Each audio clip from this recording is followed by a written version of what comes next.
السلام علیکم ورحمۃ اللہ وبرکاتہ۔ الحمدللہ وحدہ والصلاة والسلام علی رسول اللہ، اما بعد۔ قال اللہ تعالی اعوذ باللہ السمیع العلیم من الشیطان الرجیم من حمزہ ونفخہ ونفثہ وما ينطق عن الهوى ان هو الا وحی یوحی۔ قال اللہ تعالی فی مقام آخر لقد صدق اللہ الرؤیا بالحق۔ احباب گرامی قدر، نبیوں کے خواب برحق وہی ہوا کرتے ہیں، اس میں کوئی شک و شبہ والی بات نہیں ہے۔ جس طرح سیدنا یوسف علیہ السلام کو خواب آیا، اذ قال یوسف لأبیہ یا ابت انی رأیت احد عشر کوکبا۔ سیدنا ابراہیم علیہ السلام کو خواب آیا، فلما بلغ معہ السعی قال یا بنی انی اری فی المنام انی اذبحک فانظر ماذا تری۔ اسی طرح پیارے پیغمبر جناب محمد الرسول اللہ صلی اللہ علیہ وسلم کو بھی خواب آئیں، اور یہ سارے کے سارے خواب وہی ہیں، اللہ کی طرف سے ہیں، حق پر ہیں، اور ان پر ایمان لانا بہت زیادہ ضروری ہے۔ تو نبی علیہ السلام کو بھی خواب آئے۔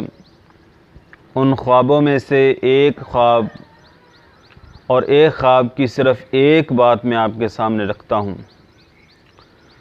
نبی صلی اللہ علیہ وسلم کی یہ عادت مبارکہ تھی، یہ آپ کا معمول تھا، جب بھی نماز فجر ادا کرتے، نماز فجر پڑھاتے، صحابہ کی طرف منہ کر لیتے اور صحابہ اکرام رضوان اللہ علیہم اجمعین کو اپنی طرف مخاطب کر کے فرماتے، اے میرے صحابہ، آج رات آپ میں سے کسی نے کوئی خواب دیکھا ہو تو وہ بیان کیجیے۔ معمول کے مطابق ایک دن نبی صلی اللہ علیہ وسلم نے صحابہ کی طرف منہ کیا، پوچھا، میرے صحابہ، آج رات آپ میں سے کسی نے کوئی خواب دیکھا ہو؟ سارے صحابہ خاموش ہو گئے۔ تو نبی صلی اللہ علیہ وسلم نے فرمایا، میرے صحابہ، آج رات میں نے ایک خواب دیکھا ہے۔ احباب گرامی قدر، غور کرنا، نبی صلی اللہ علیہ وسلم کا یہ بہت زیادہ لمبا خواب ہے۔ صرف ایک بات، پہلی بات میں آپ کے سامنے رکھتا ہوں۔ یہ خواب صحیح البخاری میں دو جگہ موجود ہے، پہلی کتاب الجنائز اور دوسری کتاب التعبیر۔ بخاری میں دو جگہ یہ موجود ہیں۔ اس کو روایت کرنے والے سیدنا جناب سمرہ بن جندب رضی اللہ تعالی عنہ ہیں۔ نبی صلی اللہ علیہ وسلم نے فرمایا، میرے پاس دو آدمی آئے، آ کر مجھے پکڑا اور کہا، اس ارض مقدس پر چلیے۔ نبی صلی اللہ علیہ وسلم فرماتے ہیں، میں ان کے ساتھ چل پڑا تو کیا میں دیکھتا ہوں، اس خطرناک وادی میں ایک آدمی بیٹھا ہوا، ایک اس کے پاس کھڑا ہے۔ جو کھڑا ہے اس کے پاس لوہے کی کنڈی، لوہے کی برچھی ہے، اور اس لوہے کی کنڈی سے، برچے سے اس کی مسلسل باچھیں چیرتا ہوا گدی تک پہنچ جاتا۔ یہ مسلسل اس کے ساتھ یہ عمل ہوتا، یہ کام ہوتا۔ نبی صلی اللہ علیہ وسلم نے پوچھا، اے مجھے لے کر آنے والوں، بیدار کرنے والوں، اس بندے کا جرم کیا ہے؟ یہ گناہ کون سا کرتا تھا؟ اس کا معاملہ کیا ہے؟ اس کے ساتھ اتنا ظلم، اتنی زیادتی، اتنا بہت بڑا یہ معاملہ پیش ہو رہا ہے۔ تو کہا، اللہ کے نبی، یہ وہ بندہ ہے جو دنیا میں رہ کر جھوٹ بولنے والا، جھوٹ کو فروغ دینے والا، یعنی کہ جھوٹی بات کرتا، اس کا جھوٹ پورے معاشرے میں، پورے گاؤں میں پھیل جاتا فوراً سے پہلے۔ جھوٹی بات کرنے والا، بات بات پر جھوٹ، جب بھی بات کرتا تو جھوٹ پر مبنی بات کرتا۔ تو جھوٹے بندے کا یہ انجام ہے، قیامت تک اس کے ساتھ یہی معاملہ ہوتا رہے گا۔ احباب گرامی قدر، جھوٹ ایک ایسا ناسور ہے، ایسا کبھی جرم ہے۔ مال کی ارض و سما نے قرآن مجید میں ارشاد فرمایا ان اللہ لا یہدی من ہوا کاذب کفار۔ جو بندہ جھوٹ بولتا ہے، جھوٹ بولنا اپنا وتیرہ بنا لیتا ہے، بات بات پر جھوٹ بولتا ہے، گھر میں جھوٹ بولتا ہے، مسجد میں جھوٹ بولتا ہے، دکان میں جھوٹ بولتا ہے، جہاں کہیں بھی ہو وہ جھوٹ بولتا ہے، تو مال کی ارض و سما کا اس بندے کے بارے میں فیصلہ یہ ہے ان اللہ لا یہدی من ہوا کاذب کفار۔ جھوٹ بولنے والے بندے کو اللہ رب العالمین کبھی بھی راہ راست کی ہدایت نہیں دیتا۔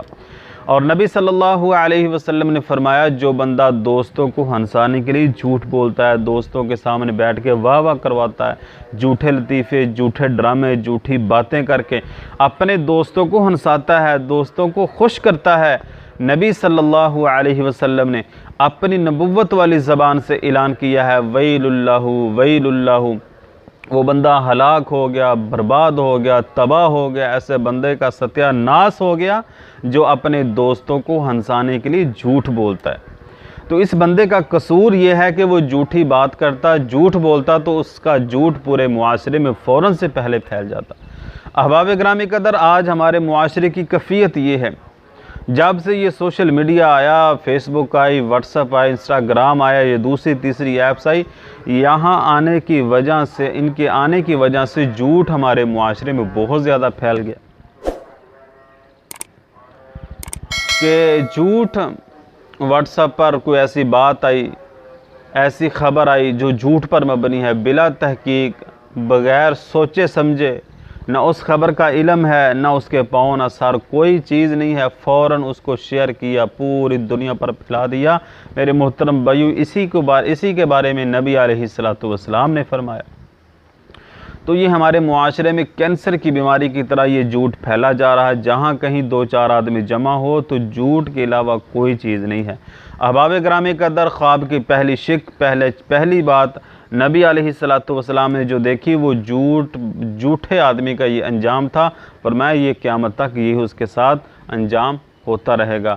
احباب گرامی قدر، ہمیں بہت زیادہ اپنی زبان کی حفاظت کرنی ہے، جھوٹ سے بچنا ہے، حد الوسع جھوٹ سے بچنے کی کوشش کرنی ہے، کیونکہ جھوٹ بولنے کی وجہ سے سب سے پہلے انسان کے چہرے پر، اس کی زندگی پر، اس کے کردار پر بہت زیادہ اثر انداز ہوتا ہے، اور یہ مومن بندے کی شان شجاع نہیں ہے۔ مومن بزدل تو ہو سکتا ہے، بخیل تو ہو سکتا ہے، اور دیگر گناہ تو پائے جا سکتے ہیں، لیکن مومن بندہ جھوٹا نہیں ہو سکتا، کیونکہ نبی علیہ السلام نے فرمایا جھوٹ بولنا ایک مومن بندے کی شان شجاع نہیں ہے، بلکہ یہ منافق کی صفت ہے۔ آیت المنافق ثلاث اذا حدث کذب، منافق بندے کی تین بڑی علامتیں، تین بڑی نشانیاں ہیں، ان میں سے پہلی نشانی، پہلی چیز اذا حدث کذب، جب بھی بات کرتا ہے، زبان کھولتا ہے، اپنی زبان کو جنبش دیتا ہے تو وہ جھوٹ بولتا ہے۔ یہ منافق کی صفت ہے، یہ مومن بندے کی شان شجاع نہیں ہے۔ اللہ سے دعا ہے کہ اللہ تعالی ہم سب کو اس کبھی ترین جھوٹ سے بچنے کی توفیق عطا فرمائے۔